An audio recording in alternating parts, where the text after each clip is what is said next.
तो सुनिए, एक छोटा सा सत्संग है जिसमें परमात्मा ने काल और दुर्गा की उत्पत्ति के विषय में बताया है। यानी काल और दुर्गा, उसका भी जन्म होता है, वो भी मरते हैं, लेकिन परमेश्वर ने बताया गीता जी के आधार से कि इनकी जो जन्म और मृत्यु होती है वो अलौकिक है।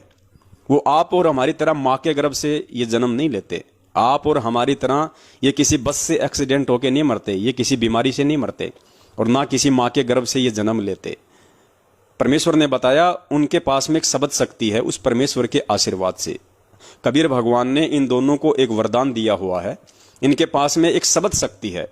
उस शब्द शक्ति से ये अपना शरीर छोड़ते हैं, और शब्द शक्ति से ही जब एक ब्रह्मांड का पूरा विनाश हो जाता है तो दूसरे ब्रह्मांड में ये दुर्गा और ये काल उस शब्द शक्ति से युवा अवस्था में दोनों प्रकट हो जाते हैं। युवा अवस्था में दोनों प्रकट हो जाते हैं, मां से जन्म नहीं लेते। तो पुण्यात्माओं, जब उस भगवान का नौकर, उस भगवान का एक गुलाम, ये काल भगवान और दुर्गा जब किसी मां के गर्भ से जन्म नहीं लेते, 21 ब्रह्मांड के स्वामी पुण्यात्मा, वो पूर्ण परमात्मा आज इस पृथ्वी पे आया हुआ है, वो क्या किसी मां के गर्भ से आएगा? अरे अगर पूर्ण परमात्मा भी नहीं मानते हो, और यदि उस कबीर परमात्मा का भेजा हुआ कोई संत मानते हो, संत रामपाल जी महाराज जी को, तो उस कबीर भगवान का नौकर यदि किसी मां के गर्भ से जन्म नहीं लेता वो काल, तो उस कबीर परमात्मा का भेजा हुआ संत जो उस काल के जाल से उनकी आत्माओं को छुड़वा के ले जाएगा, तो जाहिर सी बात है वो काल से तो ज्यादा शक्तिशाली होगा जो काल के जाल से उन आत्माओं को छुड़वाएगा। तो उस परमात्मा का भेजा हुआ संत कैसे किसी मां के गर्भ से आएगा? जब काल शब्द शक्ति से प्रकट हो सकता है, दुर्गा शब्द शक्ति से नया शरीर बना सकती है, तो उस परमेश्वर का भेजा हुआ संत भी क्या वो शब्द शक्ति नहीं होगी उसके पास? उसके पास तो काल से भी ज्यादा शक्तियां होंगी जो उसके जाल से उस परमेश्वर की आत्माओं को छुड़ा के लेके जाएगा। तो आप ये सत्संग सुनिए, और सत्संग सुनने के बाद में पुण्यात्माओं, हम 21वीं सदी में जी रहे हैं। परमेश्वर ने अनमोल ज्ञान दे दिया, अब धोखा खाने की जरूरत नहीं है पुण्यात्माओं। अब अगर गुरुजी के बेटा बेटी अगर उनका जन्मदिन मनाएं तो शौक से मनाएं। कोई उन्हें अपने जैसा 2 कौड़ी का जीव समझे तो शौक से समझे।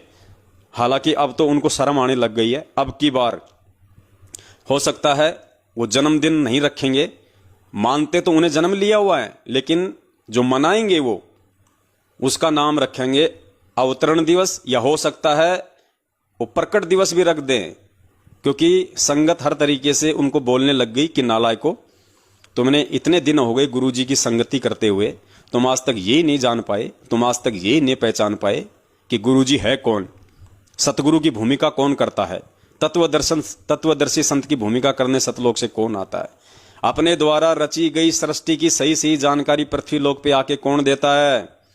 तुम्हें आज तक यही नहीं पता चला, और तुमने उस अविनाशी परमात्मा का जो सतगुरु रामपाल जी महाराज जी के रूप में धरती पे प्रकट हैं, तुमने उनका जन्मदिन मना दिया, और हम जैसे मूर्खों को मूर्ख बना के हमसे मनवा दिया। तुम तो नरक में जाओगे, हमें क्यों ले जा रहे हो? तो अब इनको शर्म आने लग गई है।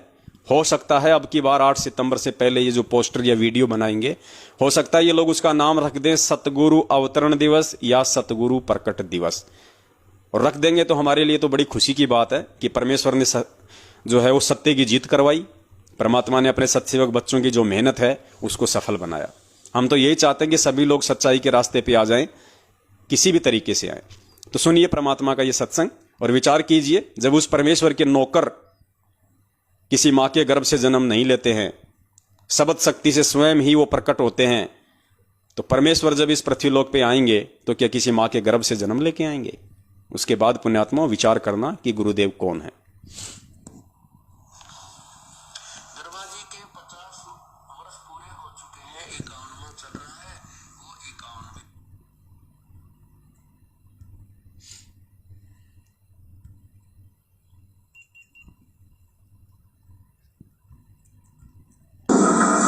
ब्रह्मा जी के 50 वर्ष पूरे हो चुके हैं, 51वां चल रहा है, वो 51 भी पूरे, शेष 49 भी पूरे होंगे,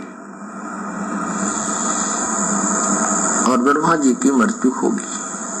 फिर 7 ब्रह्मा की मृत्यु के बाद 1 विष्णु की मृत्यु, 7 विष्णु की मृत्यु के बाद 1 शिव की मृत्यु।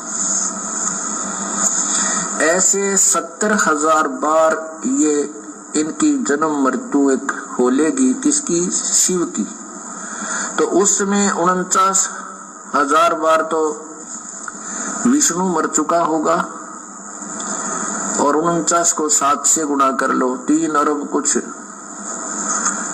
63 बार जो है जो ब्रह्मा मर चुका होगा। तब एक ब्रह्मांड नष्ट होगा और धर्मलोक में रहने वाला ये काल मरेगा, ये इसकी मृत्यु होगी। फिर ये दूसरे लोक में, दूसरे ब्रह्मांड में चले ले जाएगा सारी सृष्टि के प्राणियों को, और वहां कर्म परमात्मा की जो कर्म परमेश्वर ने इसके विषय में लिखा बनाया है सिस्टम, उसके आधार से ये फिर पुनर्जन्म होगा, इसका भी और दुर्गा का भी। पुनर्शरीर धारण करेंगे अपनी इच्छा से, जैसे शब्द शक्ति से। एक सिद्धि होती है जो तन से, एक सिद्धि तनहंस नहीं आ रहा। एक सिद्धि होती है जो शरीर को त्याग देता है प्राणी, और दूसरा शरीर शब्द से धारण कर लेता है। ये सिद्धि शरीर त्याग देने की तो अन्यों में भी आ जाती है, लेकिन स्वयं दूसरा शरीर धारण करने की सिद्धि बहुत कम होती है। तो वो उनमें से एक इस ब्रह्मा को, इस काल को और दुर्गा को प्राप्त है।